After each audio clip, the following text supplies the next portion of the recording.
Never stop, I'll get it if I want it. Gotta make to myself a promise. I won't quit, keep going till I got it. I won't give up till I'm on top. Yo, no, I ain't the type to give up. If I do something, man, I do it till I get what I want. I turn a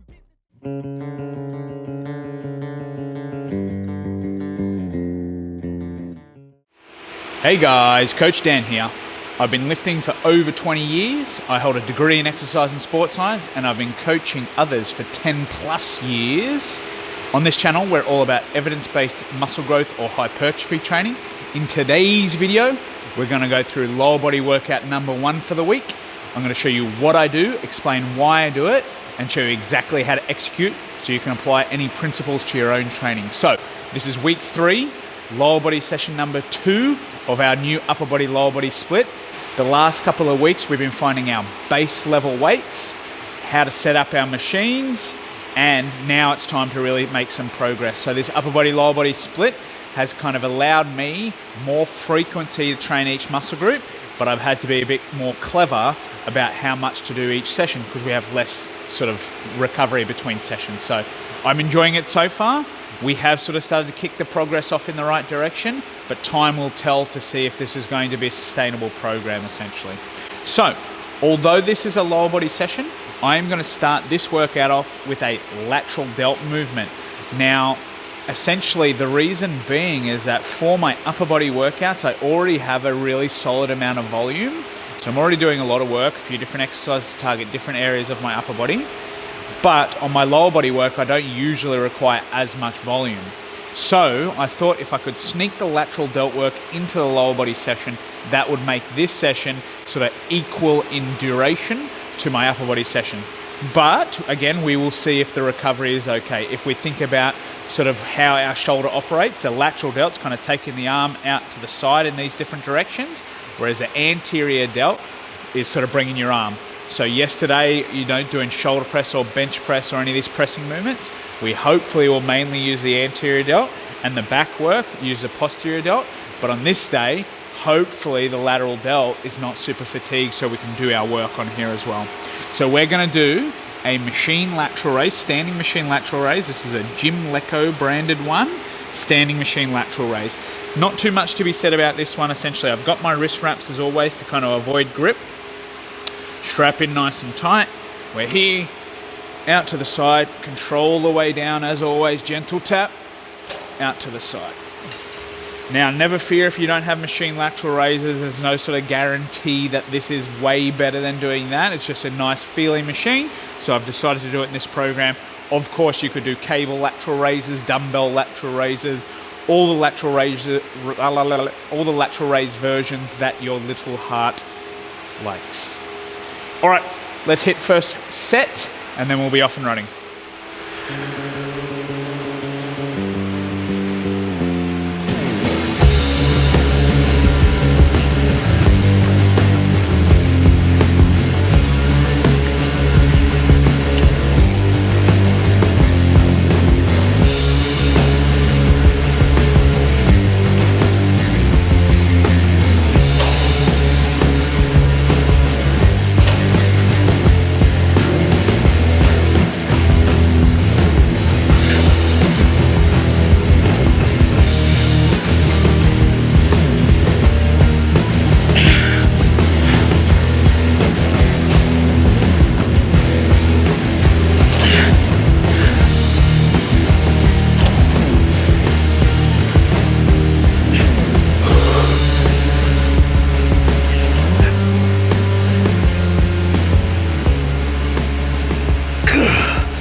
Welcome to the video, guys. Next up we have the seated hamstring curl.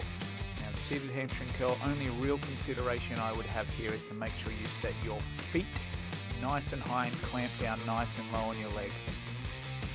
Just like with all exercises, a slow or controlled descent, maybe a couple of seconds, 1 to 2 seconds, just not letting yourself slam back up there, and then you pull your heels down toward your butt quite aggressively. So this is intended to obviously train the hamstrings in pretty close to isolation the calf might get a little bit of action here as well, but mostly we are thinking about the hamstrings.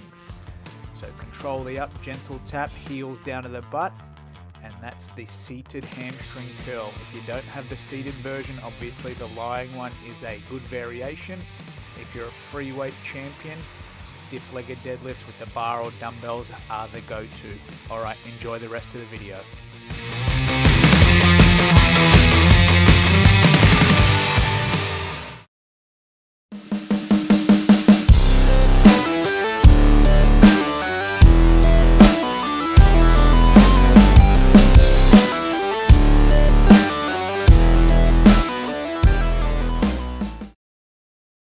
Big juicy quad times. So if you've been watching any of these videos, you'll know that sometimes I have some issue filming in the gym with static, and I have found the reason why. It's right there in the foreground, those headphones. So some sort of issue with Bluetooth and the Bluetooth on my microphone interfering with each other. So from now on I'll turn that off and we won't have to hear me do the voiceover. Anyway, as I said, this is time for big juicy quad time. So what we've got here is the power squat machine squats. Here I'm probably talking a little bit of rubbish about how we want to sink down nice and low, how we've got the different weight horns on the arm there, which kind of allow for different range, or making it harder in different ranges of motion. So if you think about the horn, essentially we have what's called a moment arm. So when that is directly out from the hinge point, that's when the weight's the hardest, and that's what I'm pointing at here. So when that's directly out from the hinge point, which will be close to the bottom of this squat, it will be hardest, and essentially it will get easier as it goes on. And that may have some potential benefit for muscle growth, essentially for our goals. So we can load that. Alternatively, you might have issues where if it's really hard in the stretch position, you feel like you have pain in joints or anything like that, you can adjust it to make it a little bit easier. So I've got a little pad underneath my feet as well, because I want to allow range of motion, as I don't get a lot of range of motion. So this one here, again, we are using this to train the quads, and we want to get a nice stretch through the quads, so a nice deep squat. Maybe reducing hip flexion by staying nice and upright would be good. Control the descent, gentle little pause or tap at the bottom, and then driving up pretty aggressively. So the cues that I have here are yet chest up and knees essentially allowing them to track naturally over the level of your toes, and then again controlling the descent on the way down. If you don't have this machine, you can simply do things like back squats or hack squats. Leg press are all good alternatives in this scenario. And the common mistakes I see on an exercise like this is when people kind of dive bomb into the bottom and they bounce out of the bottom real aggressively. Now, again, if your goals are muscle growth, you potentially want a little amount of control on the bottom, 1 to 2 seconds, gentle tap or pause at the bottom, and driving up.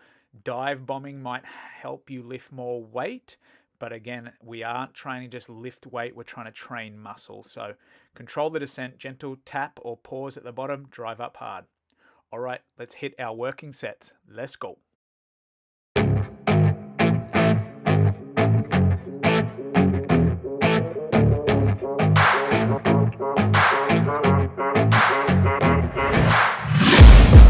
Taking shots at the enemy, I'm gonna make it to the top, leave a legacy. If I got something to say, you better let me speak. Turn it up a new degree, bitch, you ain't seen anything. I pop off with the new rock, electronic, blow the sonic roof up. I'm too honest when I take a few shots. They're too toxic, need to take the noose off. And you cannot save me, cause I don't need saving. It's everything I've been chasing, all here for the taking. Don't wanna test your luck with me, I think I've had enough disease. I'm sick of all the bad thoughts, people who are half-nots. You are not as tough as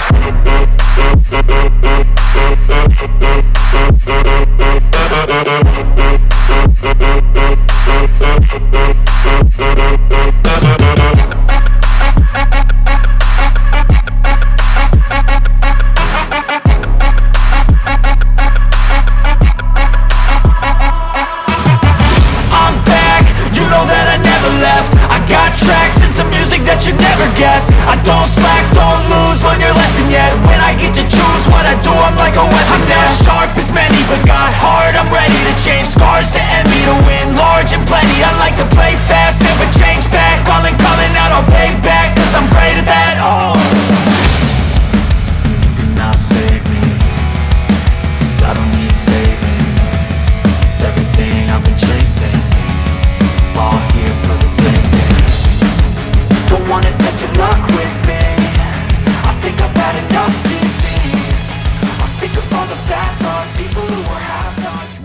tough.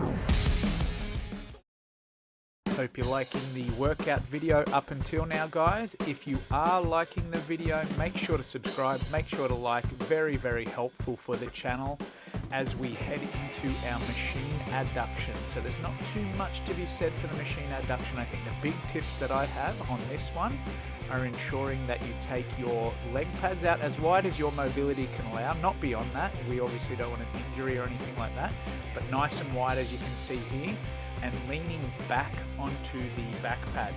So again, we're thinking about training the muscle in a lengthened position, and obviously taking the legs out nice and wide will stretch out those adductors, but because the adductors are also hip flexors, leaning back or extending the hip will help stretch them out a little bit further.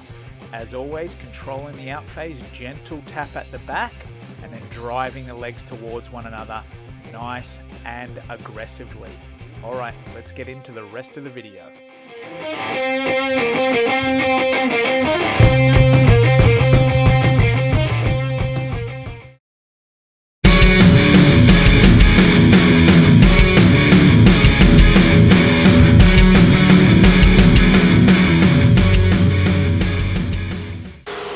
So we are back on track. We move on to our glute exercise. Now this is the only one over the last couple of weeks, or this new program these last couple of weeks, that I've considered changing. And the reason was I was doing a kickback on a kickback machine, which I haven't always loved, but I kind of like that one enough to give it a try.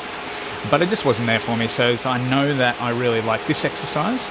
That one took a lot of fiddling around. Maybe it would have been really good, comparable to this, but also you could do both legs. And I know I've always really liked the Smith machine hip thrust, so that's what we're going to do there, Smith machine hip thrust. Now the idea behind doing the Smith machine hip thrust versus a barbell is we have increased stability, setup's a little bit easier, you don't have to roll a bench over anywhere, it's just kind of here ready to go for us. So I've liked this one preferably to the barbell version. There are machine versions. Does this gym have one? It does. I don't quite like the version at this gym either, so we go to the Smith machine. So the idea behind doing a hip thrust is it's close to an isolation exercise. Also, it doesn't really load your spine too much. So if you think about other movements where we put bars on your back and stuff like that, like squats work your glutes really well. Split squats, they all work your glutes really well. Like deadlifts work your glutes really well. But they also have this really high fatigue cost.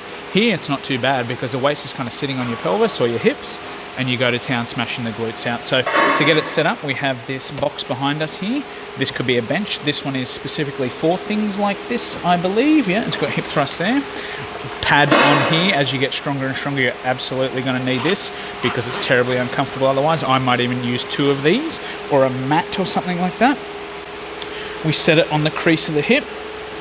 Now, essentially, what we want to figure out is where to put the feet further or closer to you such that you feel your glutes really well. Now, if you feel your hamstrings, it's quite possible that your legs are out that way too far. If you feel your quads, it's quite possible that your feet are too far in this way. So it's about finding the spot between the two where you feel your butt by the end really smoked and really lit up. So that would be one of the reasons, or that would be a potential execution error that most people have. They'll go like this and go, oh, I feel my hamstring. Go, bring your feet closer. Usually starts to nail it out. Now, I'm going to do it in a highish rep range as well. I'm going to do 10 to 20. I've always really liked that. We're at a stage of the workout now where pretty plumb tuck it out. So lifting a heavy weight for 6 to 8 or 10 reps or something like that, I'm not really that interested in. All right, and we only do 2 because, again, a lot of our other movements use glutes, squats, etc. So the volume required here is dos setos. All right, let's get to our working weight and go for it.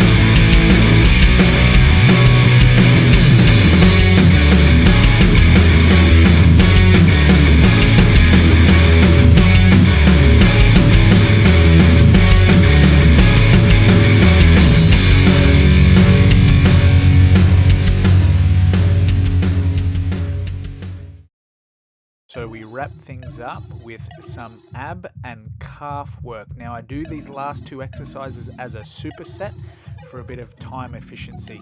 I remember thinking during this workout, geez, I felt a bit tired pretty much throughout, but again, my performance was pretty good. So that's something to keep in mind. We can't always rely on our feelings because sometimes they will try to not have us work. I think if your performance is down, that would be the number one indicator to kind of potentially take a break or a deload or a rest or whatever it might be. But for me, it was just a general feeling of lethargy. So here is the GHD crunch or sit-up. Now I particularly like doing my sit-ups or crunches on the GHD because you can see that back pad there allows me to kind of round or open up and stretch out my abs and then contract. So if you were to do this on the ground, what can happen is there can be a whole chunk of hip flexion and extension, whereas I just want to open up or take essentially the bottom of your ribs away from your pelvis, stretch out the abs and then contract, versus it being a whole bunch of hip flexor. So I do this as a superset, so I'll put that dumbbell down, we'll walk straight over to our calf exercise. Saves a little bit of time and they don't really affect each other too much. This here is the Rotary calf raise. So what I'll do is I'll do my abs, walk over here, do my calves, jot down my reps, walk back, and that's how our superset goes. This will save you some time, as well as, like I said, these don't affect each other too much. Your abs and your calves aren't going to affect performance on one another. Your heart rate's not too high, so these can be done really well together. If you wanted to do a big movement, back to back with another big movement, you might run into some trouble. All right, that's the end of the video, guys. As always, it's about progress over perfection. Coach Dan, signing off.